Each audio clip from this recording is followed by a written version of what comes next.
हज़रात, अब मैं जनाब शाहिद मंज़र अब्बास साहब से गुजारिश करता हूँ कि वो तशरीफ़ लाएँ और अपने ख़यालात का इज़हार फरमाएँ। अऊज़ु बिल्लाहि मिनश्शैतानिर्रजीम।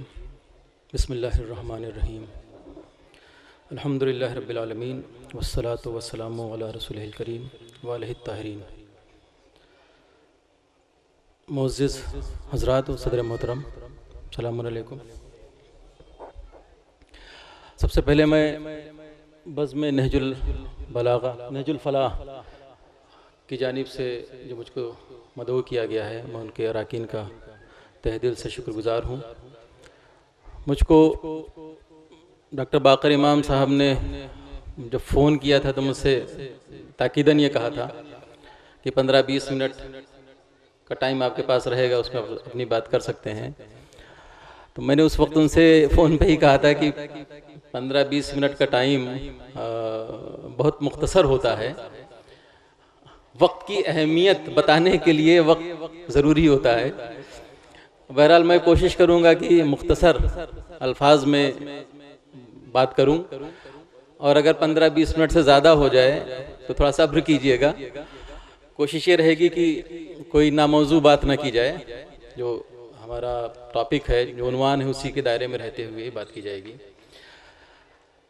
मोहतरम हाज़रीन, अभी डॉक्टर बाक़र इमाम साहब ने सूरे वल अस्र का हवाला दिया, तो यूँ कहा जाए कि सबसे मुख्तसर अगर बात हो सकती है तो सिर्फ वल अस्र कह दीजिए, काम हो गया। ये मुख्तसर आयत एक लफ्ज़ पर मुश्तमिल है। अगर इसी के ऊपर गौर कर लें तो हमें वक्त की अहमियत का अंदाज़ा हो जाएगा, क्योंकि जब अल्लाह किसी चीज़ की कसम खाता है तो उसकी शख्सियत कसम से बालातर है, लेकिन उसके बावजूद भी अगर वो कसम खा रहा है, ज़माने की वक्त की कसम खा रहा है, तो उसकी अहमियत का अंदाज़ा हमें इसी से लग जाना चाहिए।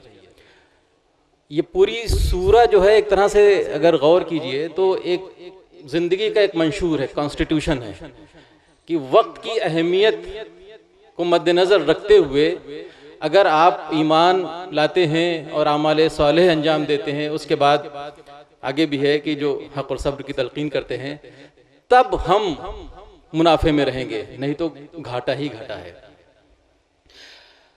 वक्त की अहमियत का अंदाज़ा सिर्फ इसी से लगाया जा सकता है कि दीन में जितनी इबादतें मुक़र्रर की गई हैं, सब किसी न किसी ख़ास वक्त के लिए मुअय्यन हैं।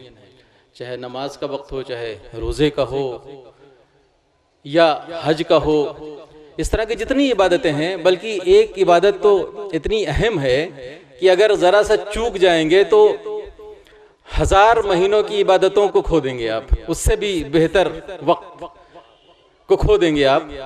अगर शब कद्र को आपने गंवा दिया तो फिर कितना बड़ा खसारा होगा, इसका अंदाज़ा आपको खुद पता चल जाएगा। इस सिलसिले में सूरे मुनाफिकून की भी एक क्या बल्कि 2 आयतों का तर्जुमा मैं बताना चाह रहा हूँ आपके सामने। आयत नंबर 10 कह रही है कि और जो रिज़्क़ हमने अता किया है उसमें से हमारी राह में खर्च करो। अब यहाँ पर लफ्ज़ रिज़्क़ का इस्तेमाल किया गया है। पहला पारा है अलिफ लाम मीम, पहली सूरे है, दूसरी सूरे सूरे फातिहा के बाद, उसमें भी इन्फाक का तज़किरा किया गया है। जो तुमको अल्लाह ने रिज़्क़ दिया उसका इन्फाक करो। अब यहाँ रिज़्क़ का मफ़हूम बहुत वसी है। हम लोग रिज़्क़ को समझते हैं कि माल व दौलत है, लेकिन रिज़्क़ जो है वो इल्म का भी होता है, ताकत का भी होता है, माल का भी होता है, और हम समझते हैं कि ये वक्त भी हमारे लिए रिज़्क़ ही है। तो यहाँ उस वाइड पर्सपेक्टिव में बात होगी कि जो इन्फाक के लिए कहा गया है, और वो वक्त भी रिज़्क़ ही की कैटेगरी में आता है, और वो जो वक्त है वो मौत से लिमिट हो जाता है, उसकी लिमिटेशन जो है वो मौत है। तो आगे आयत में अल्लाह इरशाद फरमा रहा है कि क़ब्ल इसके कि तुम में से किसी को मौत आ जाए और वो ये कहे कि खुदाया हमें थोड़े दिनों की मोहलत क्यों नहीं दे देता कि हम खैरात निकालें और नेक बंदों में शामिल हो जाएं। यहाँ भी तज़किरा मौत के ही हवाले से किया गया है। उसके आगे 11वीं आयत में अल्लाह फरमाता है कि और हरगिज़ खुदा किसी की अजल को आ जाने के बाद उसमें ताख़ीर नहीं करता, और वो तुम्हारे अमाल से खूब बाखबर है। अभी आपने बकर इमाम साहब के बयान में सुना होगा कि हज़रत सुलेमान अलैहिस्सलाम ने सिर्फ इतनी गुजारिश की थी मलकुल मौत से कि मुझको बैठ जाने की मोहलत दी जाए, लेकिन वो मोहलत भी उन्हें नहीं मिली। तो हम जो भी ज़िंदगी गुजार रहे हैं उसका जो आखिरी सरहद है वो मौत है। कुरानी आयतों के साथ साथ कुछ इस टॉपिक से रिलेटेड कुछ अहम अहादीस भी आपके सामने मैं बयान करना चाह रहा हूँ। हज़रत इब्न अब्बास से मरवी है कि लोग दो नेमतों को खो देते हैं। पहली नेमत है सेहत, और दूसरी नेकी के लिए फुर्सत के लम्हात, कि जो हमको टाइम मिलता है, स्पेयर टाइम मिलता है जिसमें हम नेकियां कर सकते हैं, हम उसको गंवा देते हैं। एक हदीस हज़रत अब्दुल्लाह इब्न मसूद से मरवी है, उन्होंने फरमाया कि क़यामत में 4 सवाल होंगे। ये बहुत गौर तलब मौजू है। पहला सवाल होगा कि ये जो ज़िंदगी तुम्हें हासिल हुई उसे कैसे गुजारा। दूसरा सवाल होगा कि जवानी कैसे गुजारी, जवानी से बुढ़ापे का सफ़र कैसे किया। तीसरा सवाल होगा कि दौलत कहाँ से कमाई और कहाँ खर्च की। और चौथा सवाल हुआ कि जो इल्म तुमने हासिल किया था उसके साथ क्या किया, उसके ऊपर कुछ अमल भी किया कि सिर्फ लफाजी हम जैसे हाँक रहे हैं वैसे हाँकते रहे। तो ये चारों सवाल में जिंदगी और जवानी दो चीज़ें ऐसी हैं जिसका ताल्लुक वक्त के साथ है। तो हमको इस हदीस के हवाले से एक अलर्ट हो जाना चाहिए कि ये ऐसी नेमतें हैं, चाहे वो ज़िंदगी ओवरऑल हो या उस ज़िंदगी का एक मुख्तसर सा हिस्सा जो जवानी का होता है वो और ज़्यादा अहम होता है, क्योंकि उसमें इंसान के बदन में ताकत होती है, हौसला होता है, जज्बा होता है। उसको हम किस तरह से गुजार रहे हैं। और शायद इसीलिए मोहतरम बरादर नज़र सित्तैन साहब ने यही कहा था कि ये जो प्रोग्राम ख़ास तौर से ऑर्गेनाइज़ किया गया है, ये जो नौजवानों को निगाह में रखते हुए किया गया है। लेकिन ऐसा नहीं है कि जो जवानी की सरहद पार कर चुके हैं उनके लिए वक्त की कोई अहमियत नहीं है। वक्त की अहमियत सबके लिए है, चाहे वो नौजवान हो चाहे कोई बुजुर्गवार हो। एक चीज़ और बड़ी हिकमत वाली है कि अल्लाह ने जिसकी जितनी भी उम्र मुअय्यन की है उसको हमेशा पोशीदा रखा है। किसी को ये नहीं मालूम कि उसकी उम्र कितनी होगी, उसे कितना वक्त मिला है। तो एक बड़ा एक सस्पेंस एलिमेंट है टाइम के साथ। अच्छा, इसमें भी बड़ी हिकमत पोशीदा है। तमाम हिकमतें होंगी जो समझ में आती है, जो मुझे समझ में आई, जो मैंने पढ़ी। सारी हिकमतों को तो हम नहीं जान सकते अल्लाह की, लेकिन एक कम से कम ये हिकमत हो सकती है कि अगर किसी को उसकी उम्र का इल्म हो जाए और वो इत्तेफाक से बहुत कम हो, तो ऐसा इंसान कभी भी जोश और जज्बे के साथ ज़िंदगी नहीं गुजार सकता। उसके ऊपर नाउम्मीदी तारी हो जाएगी, डिप्रेशन का शिकार हो जाएगा। और अगर किसी को ये पता चल जाए कि उसकी उम्र बड़ी तूलानी है तो वो हमेशा तुग़यानी करेगा, जुल्म करेगा कि अभी तो मेरे पास टाइम ही टाइम है, मेरा कोई कुछ नहीं बिगाड़ सकता। इसलिए ऐसा आदमी हमेशा सरकश हो जाएगा।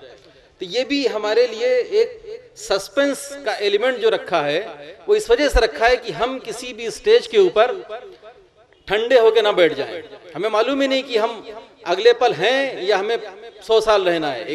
एक शेर बड़ा मशहूर लोग बयान करते हैं कि आगाह अपनी मौत से कोई बशर नहीं, सामान 100 बरस का है, पल की खबर नहीं।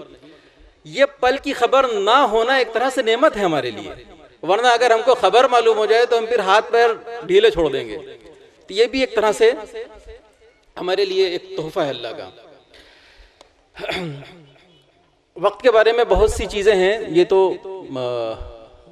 दीन के एतबार से काफ़ी कुछ गुफ्तगू हो रही है, लेकिन इस टॉपिक के ऊपर सेकुलर पॉइंट ऑफ व्यू से, यानी जिसमें दीन का इन्वॉल्वमेंट ना हो, उस पॉइंट ऑफ व्यू से भी काफ़ी बात की गई है। और मेरी जो गुफ्तगू होगी वो 2 हिस्सों में है। एक तो ये अभी जो दीन की उसकी टाइम की अहमियत के बारे में बात हो रही है, उसके साथ साथ कुछ प्रैक्टिकल चीज़ें हैं वो आपके सामने बयान हो कि साहब वक्त की अहमियत हमें खूब मालूम हो गई, लेकिन अहमियत मालूम होने के बाद हम वक्त का इस्तेमाल कैसे करें, वक्त को हम किस तरह से मैनेज करें कि हम उससे ज़्यादा आउटपुट ले सकें, इस पूरे टॉपिक को एक टर्म में कवर किया जाता है जो मैनेजमेंट का बहुत इंपॉर्टेंट टॉपिक है, उसको कहते हैं टाइम मैनेजमेंट। टाइम मैनेजमेंट के ऊपर हर मैनेजमेंट के क्लासेस में बहुत गहराई से पढ़ाया जाता है। सैकड़ों की तादाद में आप मार्केट में जाइएगा, किताबें आपको टाइम मैनेजमेंट के ऊपर मिल जाएंगी। और मैं तो बल्कि सभी को ये दावत देता हूँ कि बुक स्टॉल्स पे जाएं और वहाँ टाइम मैनेजमेंट के ऊपर 1-2 किताबें ज़रूर ख़रीद के पढ़ें। स्टूडेंट के लिए तो ख़ास तौर से, क्योंकि उनका एक कैरियर प्लानिंग का भी इशू साथ में जुड़ा हुआ है, तो उनको ख़ास तौर से जाके एक आध किताब ज़रूर मुताला करना चाहिए। या अगर नहीं कर सकते, दुकानों तक नहीं जा सकते, तो आजकल इंटरनेट के ऊपर आप सर्च इंजिन्स बड़े पावरफुल हैं, गूगल, याहू, दुनिया भर के तमाम सर्च इंजिन्स हैं, उसमें वर्ड टाइम मैनेजमेंट सर्च करें तो ढेर सारी बात आपको हासिल हो जाएंगी कि हम अपने टाइम का कैसे अच्छी तरह से मैनेजमेंट कर सकते हैं। तो बहुत सी चीज़ें ऐसी कही गई कि टाइम इज गोल्ड, किसी ने कहा टाइम इज मनी, लेकिन वक्त जो है ना पैसा है और ना सोना है। सोना का मतलब गोल्ड, सोना का मतलब स्लीपिंग नहीं। ये इन सब चीजों से बहुत ज्यादा कीमती है। टाइम के बारे में या किसी भी चीज के बारे में जो महदूद होती है उसको मैनेजमेंट की लैंग्वेज में रिसोर्स कहा जाता है, वसाइल, या जिसको हिंदी में संसाधन कहा जाता है। तो जितने आपके रिसोर्सेज हैं उसमें टाइम भी मैं समझता हूं कि सबसे अहम एक रिसोर्स है। इसलिए इस रिसोर्स का मैनेजमेंट उतना ही ज्यादा हमको कॉशियसली और बहुत ही ध्यान से करना चाहिए। एक इसी सिलसिले की एक बहुत अच्छी हदीस मेरी निगाह से गुजरी, वो आपके सामने मैं रखना चाह रहा हूँ कि एक हदीस में रसूल खुदा सल्लल्लाहु अलैहि वसल्लम ने फरमाया, एक सलवात आप लोग पढ़ लें, कि आमाले सालेह करने में जल्दी करो, कहीं ऐसा ना हो कि 7 बलाओं में तुम गिरफ्तार हो जाओ। पहला, भूख जो तुम्हारी अक्ल को गुम कर दे। आपने तमाम नजुल बलागा का भी हवाला दिया होगा, पढ़ा होगा आपने, उसमें गुर्बत और मुफलिसी के बारे में तमाम बातें कही गई हैं कि गरीब इंसान जो है या मुफलिस इंसान जो है उसकी कद्र कीमत ख़त्म हो जाती है, यहाँ तक कि उसकी अक्ल भी ज़ायल हो जाती है गुर्बत की वजह से। तो अगर आप आसूदा हाल हैं और आपके पास वक्त है तो अमल सालेह अंजाम देने में तेजी करना चाहिए। दौलत से भी आदमी अमल सालेह से भटक जाता है कि दौलत कहीं ऐसा ना हो कि तुम्हें गुमराह कर दे। अक्सर देखते हैं दौलतमंद जो है वो अमल सालेह अंजाम देने में अक्सर पिछड़ जाते हैं, या उनकी एक्टिविटीज़ तरह तरह की हो जाती हैं, उसकी तरफ ध्यान ही नहीं रहता। तीसरी चीज़ है कि बीमारी जो तुम्हारी सेहत को बर्बाद कर दे। अगर हम देर करेंगे तो हो सकता है आज सेहतमंद है, कल के दिन बीमार पड़ जाएंगे, हम उस लायक ही नहीं रहेंगे कि अच्छे अमाल अंजाम दे पाए। चौथा, बुढ़ापा जो तुम्हारे हवास के ऊपर असरअंदाज हो जाए। हर आदमी अपने गर्दोपेश का जायजा ले कि जैसे जैसे उम्र बढ़ती है वैसे वैसे आदमी का हाफजा कमज़ोर हो जाता है, उसके हवास इस लायक नहीं रहते कि वो जोश के साथ कोई अच्छा अमल अंजाम दे पाए। इसलिए देखिए बहुत सी इबादत ऐसी हैं कि जो सेहतमंद इंसान बेहतर तरीके से कर सकता है। अभी शब कद्र में अगर कहा जाए कि 100 रकात नमाज पढ़िए तो जिसके घुटने में दर्द हो रहा है कैसे पढ़ेगा वो? ये सब बुढ़ापे का एक तरह से आउटकम है। इससे पहले कि हम इस दौर को पाएं, हमारे पास अगर फुर्सत है तो हम अमल सालेह को अंजाम दे सकें। उसके बाद मौत, कि कहीं ऐसा ना हो कि अचानक मौत आ जाए। हम सोच रहे हैं कि कल मैं ये काम अंजाम दूंगा, लेकिन उससे पहले मौत हमको पकड़ ले। छठा, दज्जाल। ये भी हदीस में है कि कहीं फितने दज्जाल में हम गिरफ्तार ना हो जाएं। हमें नहीं मालूम कि क़यामत कब आएगी। क़यामत से पहले दज्जाल को भी आना है। वो तमाम मरहले आपको मालूम होंगे, पढ़े होंगे आखिरी ज़माने में क्या क्या होना है। और अब तो बहुत ज़्यादा तस्करा भी इसका होता है, कहीं हम आखिरी ज़माने के नज़दीक तो नहीं पहुँच रहे हैं। और 7वां जो है क़यामत का भी कोई मुकर्रर टाइम तो नहीं मुकर्रर है, कभी भी आ सकती है क़यामत। तो ये 7 चीज़ें ऐसी हैं कि जो इंसान के इरादे में अगर ज़रा सा भी ढीला ढालापन रहा तो इन सातों में से किसी एक चीज में गिरफ्तार हो सकता है, और हमारे पास जो एक कीमती मौका है अच्छे अमाल अंजाम देने का, हम उससे दूर हो सकते हैं। हमको एक चीज समझना चाहिए वक्त की अहमियत के सिलसिले में कि वक्त जो है वो एक अल्लाह की अमानत है, एक तोहफा है और एक नेमत है जिसको सही तरीके से इस्तेमाल करना है।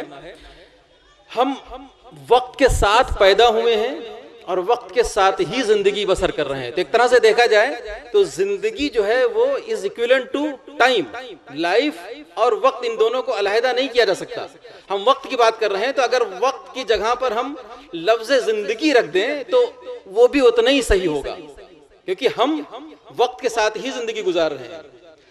अब जो भी हम वक्त गंवा रहे हैं वो समझिए कि हम एक सुनहरा मौका गंवा रहे हैं अच्छे अमाल देने का, और बाद में सिर्फ पछतावे के अलावा और हिसाब किताब के अलावा कुछ बचा नहीं रहेगा। इसलिए बेहतर यह है कि अभी जैसा कि खुद मौला का कौल बयान किया गया कि हमको हाल में जिंदगी गुजारनी है, माजी और मुस्तकबिल में हमें नहीं रहना है। और साथ साथ जब हम हाल में जिंदगी गुजारेंगे तो हमारे अंदर हमको पॉजिटिव सोच, एक मुस्बत अंदाज में सोचना चाहिए और पुरुम्मीद रहना चाहिए। कभी कभी ऐसा होता है कि अगर कोई आदमी पिछली जिंदगी का मुहासबा करने लगे और उसको ये एहसास हो जाए कि मैंने बड़ा टाइम गंवाया है, बड़े खराब काम किए हैं, मैं सही रास्ते पर नहीं था, तो ऐसे लोगों को डिप्रेशन से बचाने के लिए तमाम दीन में रास्ते बताए गए हैं। जैसे तौबा ही है कि तौबा एक ऐसी शय है कि अगर कोई अपनी पुरानी जिंदगी को तर्क करके आगे के लिए इरादा कर ले कि मैं उस रास्ते पर नहीं चलूंगा, तो ये समझिए कि इंसान में को पुरुम्मीद बनाने के लिए इससे बढ़िया कोई जरिया नहीं है। और जब तक इंसान उम्मीदवार नहीं होता, पुरुम्मीद नहीं होता, तब तक जिंदगी से जोशो खरोश खत्म हो जाता है। और शायद मकतब तशय्यो वाहिद ऐसा मकतब है कि जो इमाम ज़माना अलैहिस्सलाम या महदवियत के कंसेप्ट, अल्लाहुम्मा सल्ली अला मुहम्मद व अला मुहम्मद, जो महदवियत का कंसेप्ट जिसके अंदर है, इसके अलावा दुनिया में कोई ऐसा मकतब फिक्र नहीं है जहां पर यह कंसेप्ट पाया जाए। और यह कंसेप्ट ऐसा है कि जो इंसान के अंदर उम्मीद जगाता है, वो एक सेंटर ऑफ होप है। तो उम्मीद जो है वो बहुत अहम है, आगे की जिंदगी के लिए भी अहम है और इस दुनिया के अच्छे अंजाम के लिए भी हमें पुरुम्मीद रहना चाहिए। एक छोटा सा मैं मिसाल देके फिर टाइम मैनेजमेंट के ऊपर चंद मिनट आपसे बात करूंगा कि आप वक्त के अंदाजे के बारे में कभी कभी वक्त में बड़ी अजीब चीज देखने को मिलती है कि छोटा से छोटा टाइम हमको बड़ा भारी लगता है, और कभी कभी बड़ा टाइम ऐसे गुजर जाता है जैसे हमें एहसास ही नहीं होता। आज अपनी जितने यहाँ पर 40s 50s में लोग बैठे हुए हैं, वो अगर सोचें कि मैं जब तालिब इल्म था तो मेरी जिंदगी कैसी थी, आप यकीन जानिए कि आदमी के अंदर एक अजीब सी कसक सी पैदा होती है और ऐसा लगता है कि जैसे हम ख्वाबों की जिंदगी में बसर कर रहे थे, वो ख्वाब लगता है। तो इतना बड़ा टाइम 25 साल 30 साल गुजर गए, हमको पता ही नहीं चला कि कैसे गुजर गए। तो जब पीछे का 25 साल हवा की तरह गुजर सकते हैं तो आगे वाले 25 साल क्या हमारे हिसाब से चलेंगे? वो भी उसी तरह से गुजर जाएंगे। इसलिए थोड़ा सा अंदाजा आपको लग जाएगा कि एक साल की अहमियत उस तालिब इल्म से पूछिए कि जो फेल हो गया हो, वो बताएगा आपको कि एक साल मेरा जाया हो गया। एक माह की अहमियत उस माँ से पूछिए कि जिसने किसी प्रीमेच्योर बेबी को जना हो, उसको पता चलेगा कि साहब वक्त से पहले अगर बच्चे की विलादत हो जाए तो क्या होता है। उसका तो माहों में रहता है ना हिसाब किताब। एक हफ्ते की अहमियत उस एडिटर से पूछिए जो हफ्तावार कोई अखबार निकालता है, वो एक हफ्ता कैसे गुजारता है उसको मालूम होगा। एक दिन की अहमियत उस मजदूर से पूछिए जो डेली वेजर है, जो सुबह से लेकर शाम तक मेहनत मशक्कत करता है और उसके बाद शाम को उसे रोजी मिलती है, तब वो जाके अपने घर वालों के लिए रोजी मुहैया करता है। एक घंटे की अहमियत उस दिल के मरीज वाले से पूछिए कि जिसको जब दिल का दौरा पड़ता है और अस्पताल जा रहा होता है, कहते हैं ना कि शुरू के जो आवर्स होते हैं दिल के मरीजों के लिए, अगर शुरू में एड मिल जाए तो बचने की, उसकी लाइफ सेविंग की जो पॉसिबिलिटी है बढ़ जाती है। तो उसका जो मेजर है वो घंटों में होता है, 1 घंटा 2 घंटा 3 घंटा। ज़्यादा लेट कर देंगे तो फिर डेंजर जोन में आ जाते हैं। 1 मिनट की अहमियत उस मुसाफिर से पूछिए कि जिसकी ट्रेन छूट रही हो। आप लोग कभी इस तजर्बे से गुजरे होंगे कि सामने से ट्रेन जा रही है और हम खड़े तमाशा देख रहे हैं, उसी ट्रेन में हमको जाना था। 1 सेकंड की अहमियत उस शख्स से पूछिए जो एक्सीडेंट से बचा हो। बाल आदमी बच जाता है, वो सेकंड में उसको मेजर करते हैं। और उससे भी छोटी चीज 1 मिली सेकंड की अहमियत उस शख्स से पूछिए कि जिसने ओलंपिक रेस में सिल्वर मेडल जीता हो। तो आपको पता चल जाएगा कि हर घड़ी, हर लम्हा कितना कीमती होता है। अब मैं आपको थोड़ा सा प्रैक्टिकल टिप्स देना चाह रहा हूं कि थ्योरी बताने में आपको कोई फायदा नहीं होगा जब तक कि आपके पास कुछ अमल करने के लिए कुछ नुस्खे न बयान किए जाएं। अभी थ्योरी चल रही थी। अगर आपको अपने वक्त का अच्छा मैनेजमेंट करना है तो कुछ प्रैक्टिकल टिप्स मैं आपके सामने रख रहा हूं कि जैसे अभी तमाम हदीस में मासूमीन की ये आपको कहीं ना कहीं इसका तस्करा ज़रूर मिलेगा। मैं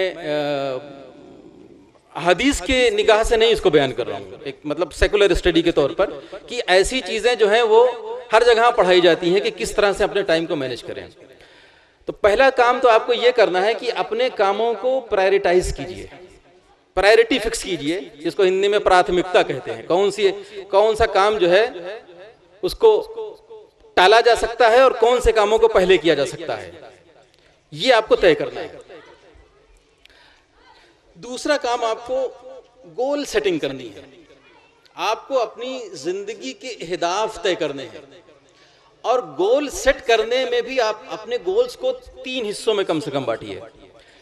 पहला हिस्सा जिसको लॉन्ग टर्म गोल कहते हैं, लॉन्ग टर्म गोल को आप डिवाइड कर सकते हैं कि जो 5 साल से ज्यादा की मुद्दत में मुझे अचीवमेंट जो करना है वो लॉन्ग टर्म गोल में आप उसको क्लासिफाई कर सकते हैं। दूसरा है मिड टर्म गोल, जो 1 साल से 5 साल के अरसे में आपको अचीव करना है, वो आप सेट कीजिए। और 1 साल से कम वाले जो काम हैं, जो टारगेट्स हैं, जो गोल्स हैं आपके, जो अहदाफ हैं, वो आप शॉर्ट टर्म गोल्स में उसको क्लासिफाई कीजिए। कुछ मिसालें आपके सामने अगर रख दी जाए तो हो सकता है बात और वाज़ेह हो जाए कि लॉन्ग टर्म गोल्स में आपके जैसे एजुकेशन है, पढ़ाई लिखाई है, ये लॉन्ग टर्म गोल है। अभी बचपना है, आपको आगे क्या करना है, मेडिकल साइंस में जाना है कि इंजीनियर बनना है कि मैनेजमेंट में जाना है, ये लॉन्ग टर्म गोल्स हैं। कैरियर बिल्डिंग ये भी उसी का हिस्सा है। एजुकेशन और कैरियर बिल्डिंग आजकल जुड़ी हुई है। आजकल एजुकेशन का ताल्लुक जो है वो अखलाकियात और तरबियत से कम हो गया है, आजकल रोज़गार से ही ज़्यादा रह गया है, इसलिए एजुकेशन और कैरियर प्लानिंग जो है मर्ज हो गई है। किसी को बिजनेस प्लान करना है, बिजनेस सेटअप करने में भी एक लॉन्ग टर्म गोल है, ये लॉन्ग टर्म अहदाफ में शामिल है। फैमिली के बहुत से काम होते हैं, जैसे बच्चियों की शादी करना है या मकान बनाना है, ये सब लॉन्ग टर्म गोल्स हैं। लॉन्ग टर्म गोल ज़रूर है, लेकिन इसको बीच बीच में मंथली बेसिस के ऊपर इसको आपको ट्रैक भी करना है कि मैं जो मेरा गोल था उसमें मैं किसी हद तक आगे बढ़ा कि नहीं बढ़ा। ये नहीं कि आपने तय कर लिया कि मुझको साहब MBBS करना है, अब MBBS करने के लिए क्या क्या जरूरी चीजें हैं उसके बारे में कभी रिव्यू नहीं करेंगे तो कभी आप CPMT के एग्जाम ही में जब नहीं बैठेंगे तो MBBS कैसे करेंगे। तो लॉन्ग टर्म गोल्स को ट्रैक करने के लिए एक टाइम शेड्यूल होना चाहिए कि आप दूसरे महीने, छठे महीने, साल भर में अपने को रिव्यू करते रहें कि हमारे गोल्स हम उस तरफ, उस डायरेक्शन में जा भी रहे हैं कि नहीं जा रहे हैं। शॉर्ट टर्म गोल्स ऐसे हैं कि जो महीनों और हफ्तों के ऊपर जिनका इन्हिसार होता है, उसमें एक आता है सेल्फ इम्प्रूवमेंट, कि हम अपने को, अपनी पर्सनालिटी को हम कैसे डेवलप कर रहे हैं, हम किस रास्ते पर जा रहे हैं। इसीलिए तमाम अहादीस में भी है कि कम से कम 24 घंटे में हर शख्स को एक दफ़ा खुद एहतसाबी ज़रूर करना चाहिए कि जो मैंने 24 घंटा गुजारा है वो कैसा गुजरा, कुछ हासिल किया या गंवाया। तमाम हदीसें हैं, तफसील में जाने से कोई फ़ायदा नहीं है। फ़ायदा तो बहुत है, लेकिन अब चूँकि वक्त भी चाहिए, बहुत ज़्यादा टाइम हो जाएगा।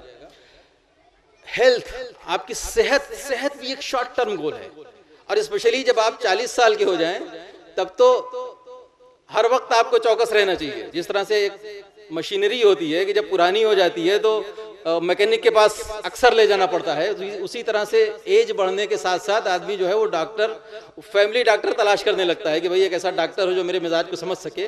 तो हेल्थ वाले जो गोल्स हैं वो भी शॉर्ट टर्म गोल्स में ही आते हैं। रिलीजियस एक्टिविटीज़, ये नमाज, रोज़ा, ये जितनी चीज़ें हैं ये भी कई तरह से आप डिवाइड कर सकते हैं। जैसे हज है मिसाल के तौर पे, साल में एक दफ़ा करना होता है, एक दफ़ा टाइम आता है। तो हमारी इस्तिताअत अभी हुई है कि नहीं हुई है, साल भर बाद हमने टारगेट किया है कि 5 साल बाद हम हज करेंगे। कभी कभी तो लोग ये इंतज़ार करते रहते हैं कि मैं रिटायर हो जाऊंगा तब हज करूंगा, जो भी उसके पीछे मकसद रहा हो। तो ये आपके इबादात में भी शॉर्ट टर्म और लॉन्ग टर्म में डिवाइड कर सकते हैं, लेकिन बहुत से ऐसी चीज़ें हैं जो शॉर्ट टर्म में ही आती हैं, वो आप लोग अपने हिसाब से बेहतर तरीके से जान सकते हैं। और भी तमाम अपने अपने ज़िंदगी गुजारने के जो तरीक़े हैं उसमें ये कोई बंधन नहीं है कि कौन सा शॉर्ट टर्म हो, सबके लिए अलग अलग शॉर्ट टर्म और लॉन्ग टर्म गोल हो सकते हैं। अब आपको एक और अमल अंजाम देना है टाइम मैनेजमेंट के लिए। आजकल एक डायरी वायरी भी आती है, आज स्मार्ट मोबाइल फोन्स में टू डू एक फाइल मिलेगी, एक ऐप मिलेगा, एप्लीकेशन मिलेगा कि आपको क्या करना है। अक्सर लोग जो है वो भूल जाते हैं चीज़ों को कि साहब मैं मार्केट में गया और फला चीज़ खरीदना भूल गया, घर आए तो पता चला कि ज़ौजा साहिबा जो हैं वो डांट पिला रही हैं कि साहब गए थे तो कम से कम ये ले आते। तो अगर आप इसको नोट करके शॉपिंग लिस्ट बना दें, या आपको अगर कोई ज़रूरी टेलीफोन करना है वो नोट कर लीजिए, इसको टू डू लिस्ट कहते हैं। टू डू लिस्ट बना लीजिए तो काफ़ी जहमतों से आप बच जाएंगे और आपका बिला वजह का टाइम जो है वेस्ट नहीं होगा। एक और बड़ी इंपॉर्टेंट नौजवानों के लिए ख़ासतौर से, इसको मैं खुद आजमाता हूं और उसका बड़ा अच्छा रिजल्ट भी मिलता है। आज के ज़माने में इसको कहते हैं मल्टीटास्किंग। मल्टीटास्किंग का मतलब ये होता है कि एक गिवन टाइम में एक से ज़्यादा काम कर लें आप। मिसाल के तौर पे एक अच्छी हेल्दी लाइफ के लिए एक्सरसाइज करना बहुत ज़रूरी है, और स्पेशली जो ब्लड प्रेशर कम करने के लिए या और तमाम इस तरह की बीमारियों से बचने के लिए आजकल कहा जाता है कि जॉगिंग कीजिए, मॉर्निंग वॉक कीजिए, इवनिंग वॉक कीजिए। तो अगर कोई आदमी मॉर्निंग वॉक पे निकला है तो अपने स्मार्टफोन में अगर एक अच्छी कोई दर्स या इस तरह का कोई सुन रहा हो ईयरफोन लगा के, अच्छा ये भी थोड़ा सा ध्यान देना है कि ईयरफोन जो है वो कम वॉल्यूम में सुनना है, कहीं ऐसा ना हो कि आपका कान डैमेज हो जाए, वो लेवल मेंटेन रखते हुए। तो आप जो है एक तरफ तो आप अपनी सेहत भी बना सकते हैं और साथ में इल्म में इजाफा भी हो सकता है आपके। इसी तरह के आप बहुत से एग्जाम्पल्स हैं जो मल्टीटास्किंग के जरिए एक साथ टाइम बचाने वाले काम हैं, उसको अंजाम देकर आप अपने वक्त का बेहतर से बेहतर इस्तेमाल कर सकते हैं। एक और बहुत इंपॉर्टेंट एस्पेक्ट होता है मैनेजमेंट का, जिसको कहते हैं डेलीगेशन ऑफ वर्क। कभी आप ये सोचिए कि मैं जो काम कर रहा हूं क्या मेरे अलावा इसको और कोई नहीं कर सकता। आप घर में हैं, बड़े हैं, आपका माशाल्लाह से 2 बेटे हैं, आप जो है वो सुबह से झोला उठाया आप और बाजार चले गए, 3 घंटा आपने बाजार में लगा दिया। हो सकता है कि आपका ये 3 घंटा कुछ और बेहतर एक्टिविटी में खर्च हो सकता हो और ये शॉपिंग का काम आपका बेटा कर सकता हो, या अगर आपके पास कुछ वसाइल हैं तो हो सकता है कि आप कोई सर्वेंट के जरिए काम करवा लें।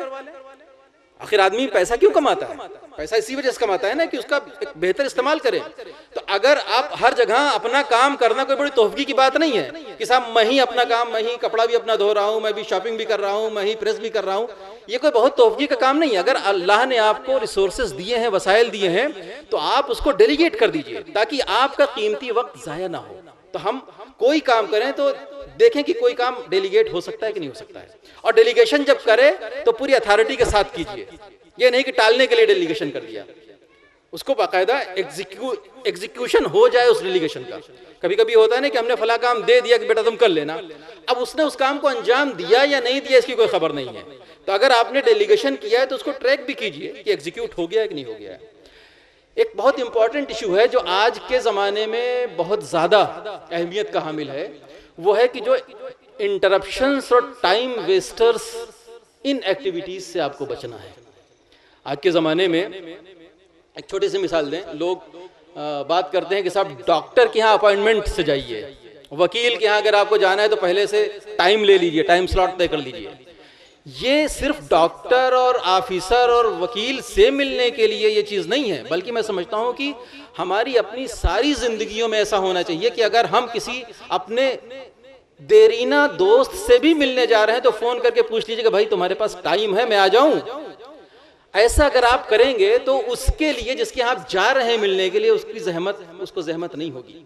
जैसे आपके यहाँ अगर कोई बगैर टाइम दिए हुए आ जाए और आप कहीं जाने के लिए तैयार हैं तो उसकी शर्मा हुजूरी में आपको अपना सारा काम छोड़ के एक अमल अंजाम देना पड़ता है। तो जिस तरह से आप समझते हैं कि मेरा वक्त बर्बाद हो रहा है, उसी तरह से जब दूसरे के यहाँ जाइए तो कम से कम पूछ के जाइए, इससे आपका और दूसरे का टाइम भी बचेगा। आजकल इंटरनेट के ऊपर, मोबाइल के ऊपर फेसबुक और ट्विटर और व्हाट्सएप, पता नहीं क्या क्या चीज़ें आजकल आ गई हैं। इनके अच्छे इस्तेमाल भी हैं, लेकिन अच्छे इस्तेमाल कम हो रहे हैं और टाइम वेस्ट करने के ये सब ज़्यादा तरीके ईजाद हो गए हैं। हमको इससे बहुत ज़्यादा बचने की ज़रूरत है। गपशप करना, ये सारी चीज़ें जो हैं वो बहुत ही हमारे लिए नुकसानदेह हैं। एक चीज़ और है, वक्त ज़्यादा हो रहा होगा लेकिन मैं समझ रहा हूँ कि आपके लिए मुफीद चीज़ें ही बता रहा हूँ मैं। एक वर्ड इस्तेमाल होता है प्रोक्रेस्टिनेशन, जिसको कहते हैं कि बात टालमटोल करना, इल्तवा में बात को डाल देना, मुलतवी कर देना। इससे भी काफ़ी काम हमारे हिंडर होते हैं, बहुत से काम हमारे रुक जाते हैं। एक और बहुत सी अहम चीज़ बता रहा हूँ, इसका ताल्लुक आपकी दीनी फिक्र से भी है कि अगर हमारे पास अल्लाह ने मान लीजिए हमको 60 साल उम्र अता की है, तो ये सही है कि 60 साल ही हमारी उम्र होगी, लेकिन ये 60 साल फिक्स नहीं है। हम अपने अमल से इसको घटा भी सकते हैं और इसको बढ़ा भी सकते हैं। एक छोटा सा फार्मूला बता रहा हूँ, बाकी बताने की ज़रूरत नहीं है, आप खुद माशाल्लाह समझदार हैं कि सिले रहमी एक ऐसी चीज़ है, एक ऐसी अखलाकी कद्र है कि अगर उसके ऊपर आप अमल करें तो अल्लाह गारंटी देता है कि आपकी उम्रें बढ़ जाएंगी। तो हम डॉक्टर के कहने के ऊपर लाखों रुपए खर्च कर देते हैं। अगर कोई दिल का मरीज हो, डॉक्टर ने बता दिया कि साहब 10 लाख रुपए की आपकी बाईपास सर्जरी होगी और इससे आपकी उम्र जो है वो 10 साल बढ़ जाएगी, तो हम वो 10 लाख रुपए खुशी खुशी खर्च कर देते हैं। लेकिन अगर अल्लाह के रसूल सल्लल्लाहु अलैहि वसल्लम ने बयान कर दिया कि यही काम आप सिले रहमी के जरिए कर सकते हैं, तो हम क्यों नहीं करते? हमें तो नहीं मालूम कि हमारी उम्र क्या है। हो सकता है कि हम जो उम्र गुजार रहे हैं वो सिले रहमी की वजह से गुजार रहे हैं, तो हमें उनकी बातों पर यकीन करके डॉक्टर के ऊपर खर्च करने के बजाय बेहतर यह है कि अपने अज़्ज़ा अक़रबा, अपने मिलने जुलने वालों के ऊपर पैसा खर्च कीजिए। एक तरफ तो वो नेकी भी होगा, दूसरी तरफ आपको बोनस मिलेगा in the form of age extension.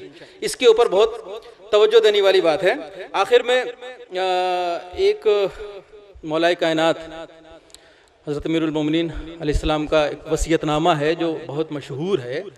उसमें जो टाइम मैनेजमेंट बता रहा हूँ उसमें बड़ा लतीफ़ इशारा किया गया है कि तुम हर चीज़ को मुनज़्ज़म करो, हर चीज़ को प्लानिंग और मनसूबा बंदी के साथ अंजाम दो।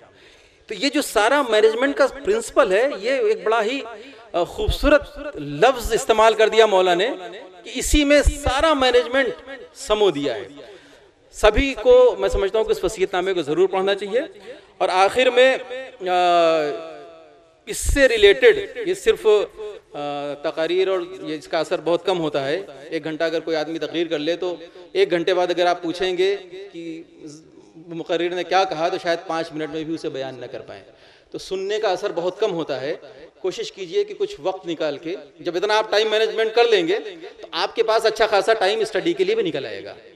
तो अच्छी अच्छी किताबों की स्टडी भी करना चाहिए। हम लोग बहुत सी बेकार टाइप के मैसेजेस पढ़ते हैं, उल्टी सीधी मैगजीन्स पढ़ते हैं, अखबार में इश्तिहारात पढ़ते रहते हैं। उससे कहीं बेहतर यह है कि हम टारगेट रीडिंग करें कि हमें कौन सी पढ़ाई करने से अच्छी चीज़ें हासिल होंगी, तो उन सब किताबों को पढ़ेंगे तो इल्म में भी इजाफा होगा और हमारी ज़िंदगियाँ जो हैं वो उसमें बेहतरी आएगी। वाखिर दावाना अनिल हम्दुलिल्लाहि रब्बिल आलमीन।